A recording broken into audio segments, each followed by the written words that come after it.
It's a feeling that never gets old, that little ping on your phone signaling a breakthrough. After weeks of searching, piecing together digital breadcrumbs, I finally found the owner of the GoPro I pulled from the river. This notification wasn't just a message. It was a connection. A story about to find its ending. It's the digital handshake bridging the gap between a lost object and a lost memory. Seeing the name I'd been searching for, I felt that familiar rush of excitement. The search was over, the story was about to unfold. It all started a few months back on a routine dive. The water was cold, visibility low. I was scanning the riverbed near an old swimming hole, a place where history settles in layers of silt. I'd already collected some sunglasses and fishing lures, but then my light caught a familiar shape, almost completely buried, just a corner of its casing sticking out. A GoPro. Cameras are special. They're not just objects, they're time capsules, holding moments the owner thinks are gone forever. As I worked it free from the river's grip, I wondered about the story it held. Who did it belong to? What was the last thing it saw? Back in my workshop, the delicate process began. A submerged device is a ticking clock against corrosion. The first 24 hours are critical. I didn't try to power it on. That's a rookie mistake that can short-circuit everything. Instead, I rinsed the exterior with distilled water to remove corrosive minerals. Then came the patient waiting game. I placed it in a sealed container with desiccant packs to slowly draw moisture from its internal components. For days, I resisted the temptation to see if it worked. It's a test of patience, knowing that rushing could destroy the memories permanently. After nearly a week of drying, the moment of truth arrived. I inserted a freshly charged battery. I pressed the power button, holding my breath. For a second, nothing. My heart sank. But then, a tiny red LED flickered to life, followed by a faint, hopeful beep. The small LCD screen glowed, displaying the GoPro logo. It worked. The feeling of relief was immense. It's a small victory, but it's everything. It means the stories on this device weren't lost. They were just waiting to be found. Now, the real mission could begin, not just recovering an object, but recovering a piece of someone's life. I decided right then, I had to track him down. The SD card was, miraculously, intact. I transferred the files to my computer, my heart pounding like a detective opening a cold case. The footage was a window into another life. There were clips of a family barbecue, kids laughing, there were breathtaking shots from a mountain hike, and then, the final clip. It started with a group of friends, all smiles, getting ready to jump off a rope swing into a river. The camera was mounted on someone's head. The jump, the exhilarating rush of air, and then, splash. The camera captures the chaotic explosion of bubbles. For a moment, you see the sun filtering down, and then the camera tumbles, sinking deeper, the light fading until the world becomes a murky green. Then, the recording stops. The last memory. I knew I was looking at the exact moment this camera was lost. I watched the final clip over and over, searching for any clue. The faces were often obscured, but in the moments before the jump, as the owner looked over at his friend, I noticed a small detail. It was on the friend's t-shirt. For a split second, the camera angle was just right. It wasn't a major brand, it was something much more specific, the name and logo of a small local brewery. It was a long shot, but it was the only concrete lead I had. A local business meant these people were likely from the area. It narrowed the search from the entire world down to a single region. This was the thread I needed to start pulling. My investigation began online. I searched for the brewery and found their social media pages. My hope was that the owner or one of his friends might be among their followers. I composed a post, explaining where and when I found the camera, and included a heavily blurred screenshot from the video, just enough to be recognizable to the people in it. I specifically mentioned the brewery t-shirt, hoping it would jog someone's memory. Then, I posted it to my own social media channels and shared it in local community groups, tagging the brewery. I cast my digital message in a bottle out into the web, and all I could do was wait. For a few days, the response was mostly from my followers, offering encouragement and sharing the post. The post was shared thousands of times. The brewery even shared it. But still, no direct leads. I started to worry that too much time had passed. But then, late one evening my phone buzzed. I glanced at it expecting another comment of support, but this was a direct message from a name I didn't recognize. The preview was short, just a few words that made my heart skip a beat. "I think you found my friend's camera." I opened the message immediately. The person writing explained that he was the one in the video wearing the brewery t-shirt. He said his friend Alex had lost his GoPro at that exact spot years ago. He remembered the day vividly. They had searched for hours, but the current was strong and they never saw it again. He tagged Alex in the message thread, and a few minutes later, another notification popped up. It was him, the owner. His first message was simple, filled with disbelief. "No way, is this for real?" I could feel the shock radiating through his words.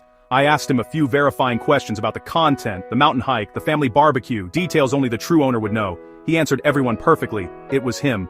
We arranged a video call for the next day. When his face appeared on my screen, he looked completely stunned. I held up the camera for him to see. He just stared at it, speechless. He told me he lost this GoPro 5 years ago. It was a gift for his college graduation, and he was devastated when he lost it. Not because of the camera, but because of the memories on it. The footage of the mountain hike was from a trip he took with his father, who had passed away 2 years later. He never thought he'd see those images again. He thought they were gone forever. As we talked, he shared more about that day. He remembered the feeling of the camera slipping from its head mount as he hit the water, the panic, the frantic search, and the eventual acceptance that it was gone. He never imagined that 5 years later, a stranger would pull it from the river, restore it, and track him down through a t-shirt in a single frame of video. Seeing his reaction, the mix of shock, gratitude, and pure joy, made every second of the effort worth it. The cold hours underwater, the patient days of drying the camera, the time spent chasing leads, it all melted away. This is the payoff. This is the human connection that fuels this entire endeavor. People often ask why I spend so much time on this hobby. They see the gear, the effort, and the often meager results of a typical dive. They ask if I sell the things I find. The answer is always no, because this is why I do it. It's not for money or glory, it's for moments like this. It's for the chance to return a piece of personal history. That camera sat in the dark for 5 years, but the moments it contained were still there. Being able to reunite Alex with those videos, especially the ones of his late father, is a feeling no amount of money can buy. It's about restoring connections, not just objects. It's about the story. After our call, I carefully packaged the GoPro and its precious SD card and sent it home to Alex. A few days later, he sent me one last message, a short video of him and his family gathered around a TV, watching the recovered footage. There were tears and laughter. He said it was the greatest gift he'd ever received. That's a powerful thing. It reminds me that there are hidden stories everywhere, just waiting to be discovered. So I want to ask you, what would you do? If you found a camera, a ring, or some other lost treasure, what lengths would you go to find its owner? Let me know in the comments. Thank you for joining me on this journey, and be sure to subscribe for more stories. I always start topside. Before I even unzip the gear bag, I read the river like a map. I watch the V's on the surface for boulders. I watch the glassy tongues for faster water. I watch the boiling seams where eddies roll back. A handful of sand tossed in tells me more than a forecast. Bubble trails show speed and direction. Today it's moving about 1.5 knots. There's a clean eddy line on the inside bend. That's my work zone. I check upstream weather and the dam release schedule. Entry and exit get marked first. Exit is upstream of the work area. On shore, my spotter has a throw bag. Spotter holds a radio. Spotter watches the eddy fence. If anything feels off, the dive ends. Gear is low profile. 5mm suit. Hood. Gloves. Negative trim jacket with streamlined hoses. Helmet with primary and backup lights. Cutter on the chest. Cutter on the waist. Weights are dialed so I can stick to the riverbed without sculling. Fins stay wide and flat for a modified frog kick. Slow and quiet wins. At the edge, I drop low. I exhale. I slide in along the seam where the current goes soft. First touch is always a shock, cold biting the temples. Then the dull throb disappears into focus. Visibility is a living thing. 3 feet if I'm gentle, 0 if I kick wrong. I test the flow with a small buoy on a thin line. The tug tells me what the surface can't. Underwater, the world turns tactile. Stones slick with biofilm. The silt lifts like smoke at a whisper.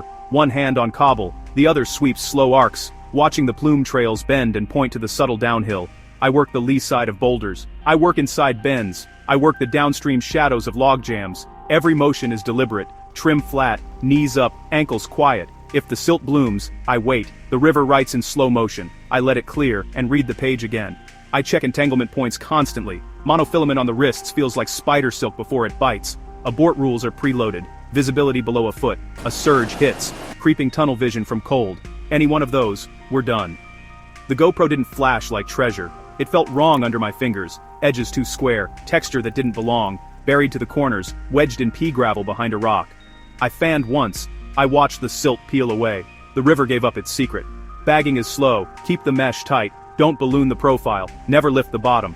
On the return, I ferry angle across the current, staying on the eddy fence like a rail. I count breaths, watch my gas and time. I crawl out upstream, low and stable, calm, methodical, patient. That's how you dive a river that keeps its stories close. And sometimes, if you listen long enough, it lets one go. Tabletop flat lay, clean, labeled. This is the kit that turns river finds into recovered stories. Mesh recovery bags, rugged, fine weave, drawstring. They ride flat and don't balloon. Cost, $10 to $25. Quick tip, Color code by size. Add a small zip tag with your contact info. Line reels. Compact finger spool for short runs. Framed reel for search patterns. Quick tip. Bright line, 100 to 150 feet. Tie a large loop you can operate with gloves. Cost, $20 to $60. Marker buoys. Low profile. High visibility. Drop, pin, come back with a plan. Quick tip. Number your buoys and log them on your slate. Cost, $8 to $15 each. Lights. 1 primary flood. 1 backup spot. Flood to read the bottom. Spot to cut silt. Quick tip. Warm color temp helps in brown water. Always grease O-rings. Costs. Primary 60 to 150. Backup 20 to 50. Desiccants. Silica gel by the handful. Cameras. Cards. Batteries. Everything gets a dry bath. Quick tip. Recharge in the oven at 250 Fahrenheit, 120 Celsius when the beads turn pink. Cost. $5 to $15 per multipack. Isopropyl alcohol. 90% plus for electronics cleaning after they're dry. Quick tip. Never pour it inside lenses or screens. Use a lint-free swab on contacts only. Cost. $3 to $8. Batteries. Fresh sets for lights and for testing recovered devices. Keep them away from the wet zone. Quick tip. Label charge dates. Store in a dry box with desiccant. Cost. $10 to $40 per set. Card readers. Multi-format. USB-C and USB-A. They save what the camera can't power. Quick tip. Read the card first. Don't try to boot a wet camera. Cost. $12 to $30. Packing and maintenance routine. Post-dive. Rinse hard gear in fresh water. Then air dry. Open lights. Check O-rings. Re-grease. And replace if nicked. Mesh bags get a soap soak. Then sun-dry flat. Repack with spares. Extra clips. Line. Desiccant. Wipes. Gloves. Log usage. Line length. Battery swaps. Failures. Field workflow. Quick cuts. Find goes in a tight mesh bag. Tagged with a buoy number. Battery out immediately. Card out if accessible. Blot. Bag with desiccant. 48 to 72 hours. Card to reader. Files offloaded before any power on test. Simple rule set. Keep the profile small. Keep the line tidy. Keep the water out. And the memories come home. Lab mode. Precise. No rush. Step 1. Secure the memory. Power stays off. No button tests. No shakes. Battery out. Card out if accessible without force. Card. Blot. Don't wipe. Contacts up. Slide the right protect tab. Bag with fresh desiccant. Step 2. Rinse smart. Then dry. Freshwater dunk? Skip the rinse. Salt, brackish, or silty. Rinse externals with distilled water to stop corrosion. Don't flood internals on purpose. Blot. Into a ventilated dry box with desiccant. Do not seal wet gear airtight without absorbent. Step 3. Desiccant cycle. Time window. 48 to 72 hours minimum. Heavy housings. Up to 5-7 days. Refresh desiccant daily. Swap when beads color shift. Optional. Gentle airflow across, not into. Ports. No heat guns. No sun. No rice. Step 4. Clean contacts only. When visibly dry, swab battery terminals. Swab card pins. Swab external ports with 90% plus isopropyl. Lint-free swab. No liquid inside lenses or screens. Let evaporate, fully. What not to do? Don't plug in, just to check. Don't bake electronics. Ovens are for desiccant only. Don't use vacuums, compressors, or canned air. Don't force open seals while still wet inside. Timing cues, salt water. Distilled rinse within hours. Start dry box immediately. Fresh water. Straight to dry box. Patience beats heat. Condensation under a lens after 5 days. Pause and keep drying. Safe power on checklist. Exterior, no fog under lens. No droplets in screens. No damp under buttons. Ports, clean. No green-white corrosion. Battery bay, bone dry. No residue. SD card, stays out for the first boot. First power, external USB power if possible. 1 short press. If no issues, shut down. Insert a known good battery. Retest. Test with the original card last. SD handling best practices. Always read the card before trying to revive the camera. Use a USB reader that supports read-only mode or lock right protect tab. Clone first, recover from the copy. Offload to 2 locations. If the reader fails, stop. Don't reformat. Try a different reader or connection. Recovery wrap. Log time wet. Rinse. Type. Dry days. Desiccant swaps.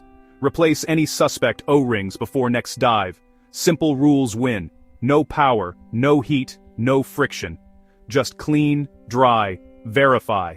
Then, the memories come home. We start with what the camera saw: split screen, frame 1, shirt logo, pause, zoom, trace the font, local team, college, niche brand, note, don't post, frame 2, signage in the background, crop and enhance to read the area code, read the street suffix, cross-check with public listings, map zoom, region, map zoom, city, map zoom, neighborhood with that lamppost and curb paint, coastline shape, tree line, the way the surf breaks, compare to shoreline databases and crowdsourced photos, weather and sun angle, timestamp season and time of day, audio, waveform of accents, slang snippets, bus stop chime, tag dialect broadly, place range only, blur and mute kids' voices in anything we share, metadata, EXIF as a fingerprint, read EXIF offline, strip metadata before posting, never publish coordinates, ethics first, return, not exposure, draft a privacy-respecting post, blurred faces, cropped clues, no serial numbers, no exact map pins.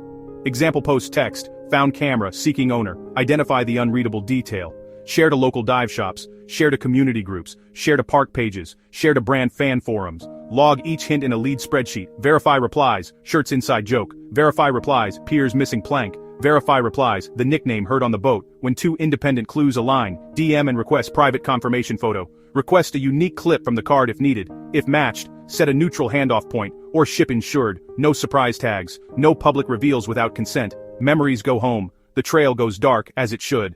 That logo we froze on. Not just a team, there's a brewery patch hiding on the sleeve seam. We cross-reference tap lists, merch pages, one match, a small batch spot 3 neighborhoods over, cut to the brewery's brick exterior. We draft the outreach post, found camera seeking owner, tell us the detail on the tap handle we can't read. Faces blurred, landmarks cropped, no geotag, XIF stripped, alt text added for accessibility. We tag the brewery, not the exact location, or their official account. Local beer groups, neighborhood forum. We message the brewery first. Can you share this with staff only first? Then post publicly with mod approval. Comments limited to followers. Shares on, duets off. Timeline animates, the brewery reposts to stories. Looks like our patio lights. That's our trivia night bell. We log each lead, verify in the sheet, respectful DMs, redacted handles on screen. If you think this is yours, reply privately with the inside joke on the chalkboard, or send a still of the pint glass nick you'd recognize. No pressure, no public callouts. When 2 independent details line up, we move the convo off the thread. Neutral meetup, insured ship, owner's choice. Hope travels faster than algorithms. The clip keeps circulating. Neighbors, staff, regulars, not exposure, just a community passing a memory back home. Messaging interface slides in, we switch to verification mode. Step 1, memory prompts that don't lead. Describe a moment we didn't post. What did you film right before the clink? Name the song under the patio string lights. No multiple choice, no hints. Checklist overlay. 2 independent specifics. The chalkboard inside joke, the nick on the pint glass, the scratch on the GoPro housing by the power button, safeguards on screen, blurred faces, low-res stills, watermarked crops, XIF, already stripped, lock icons pulse. We don't send the full clip. We never post sensitive moments. If a prompt risks privacy, we change the prompt. Non-leading follow-up. Where was the camera mounted? Non-leading follow-up. Custom settings you changed last. Non-leading follow-up. What's the first word in your voice note after the bell? Each answer logged and time-stamped. Verify. File names. Verify. Clip count. Verify. Firmware info. No IDs or personal documents collected. Green ticks appear. 2 matches from separate prompts. We share a one-time passphrase the claimant gave us earlier. They repeat it back on a quick call or voice memo. No faces, just audio. Final safeguard. Consent check. Do you want the memory returned via neutral meetup or insured ship? Neutral public spot. Track delivery. Chain of custody noted. Minimal data kept. Auto delete scheduled after handoff. Soft focus reaction. Relieved chuckle in audio. A typed, that's it. We move slow, keep it kind. The goal isn't views, it's getting a life back to its timeline, securely. Not every story needs a face to be felt, a shoreline at dawn, a wedding ring pressed back into a trembling palm, no names, just a sunrise, a thank you mouthed more than said, a muddy trail, a phone handed off between strangers, the lock screen blooms with a dog photo. Somewhere, a leash jingles. Laughter spills out, relief settles in, quiet follows, a drenched SD card, months of a road trip flicker to life, a map refolds, the plan restarts, we learn patience from pixels, a locket under a pier. A thumb rubs an engraving smooth, The hug never makes the cut. The pause does. A drone to a fisherman. Propellers still. Tide moving. He nods once, eyes on the horizon. Some gratitude is wider than words. A camcorder from a flooded basement. First steps. First day. First dance. We don't post it. We don't need to. The moment breathes again. What I've learned: return the memory, not the data. Ask less, listen more. Blur faces, keep dignity sharp. Move slow, be sure. Let closure be quiet. Hands pass items, smiles find their shape. The world feels a little more in order. And me. Each return sandpapers the edges. Reminds me this channel is a bridge, not a spotlight. Some views you count, some you carry. We fade on a final pass-off. 2 hands, 1 story. And the space it leaves behind, lighter. DIY guide, recovering your own finds. Safety first. Check water, weather, current, visibility. If it's moving fast or you feel unsure, don't go, buddy up. Tell someone your plan. Carry a cutting tool, carry a whistle, carry a light. Use gloves, watch for hooks. Watch for glass or wires. Abort if visibility drops. Abort if your breath spikes. Abort if your gear fails. Survival over souvenir. Finder's ethics. Follow local laws. Log valuables with authorities when required. Return the memory, not the data. Don't post private media. Get consent before sharing. No fee for returns. Don't pressure for rewards. Keep dignity sharp. Recovery workflow. Step 1. Mark the spot. Drop a GPS pin. Photograph shoreline landmarks. Step 2. Stabilize. Don't kick silt. Fan gently with your hand, not fins. Step 3. Secure. Clip fines to a lanyard. Use a mesh bag. Lift slowly. Avoid sudden pressure changes. Step 4. Triage on shore. Wet electronics. Power off. Don't press buttons. Remove the battery if possible. Salt water. Keep items damp until you can rinse. Rinse with fresh or distilled water, then dry. Jewelry and metal. Bag separately to avoid scratches. Drying and data. DOs. Do. Pat. Dry. Do. 90% plus isopropyl on contacts. Do. Desiccant for 48 to 72 hours. Do. Cool airflow. Don't use rice. Don't use heat guns. Don't use ovens or the sun. Don't power on to check. SD cards, dab dry. Clean contacts. Recover on a read-only adapter. Phones and action cams. Replace battery or charging port only after fully dry. Back up before any resets. Reading clues. Inventory. Names. Inventory. Stickers. Inventory. Serials. Inventory. Band names. Inventory. Trail tags. Inventory. Timestamps. Cross-reference. Nearby trails. Cross-reference. Marinas. Cross-reference. Breweries. Cross-reference. Gyms. Ask staff. Leave a note. Owner outreach. Post in local groups without revealing private media. Blur faces and plates. When someone claims it, verify. Ask for unique details. Ask about wallpaper. Ask for passcode digits, not the code. Ask about accessories. Meet in public. Document consent if filming. Hand back without strings. When to call the pros. Weapons. Munitions. Safes. Suspicious bags. Step back. Call police. Human remains. Stop and notify authorities. Heritage artifacts. Stop and notify authorities. Strong current. Deep or overhead environments. Hire certified divers or recovery teams. Leave no trace. Pack out trash. Log hazards. Share tide and visibility notes with your community. Final checklist. Be safe. Be legal. Be kind. Return the story. You don't need a spotlight to do this right. Move slow. Be sure. Some finds you keep. The best ones you carry back.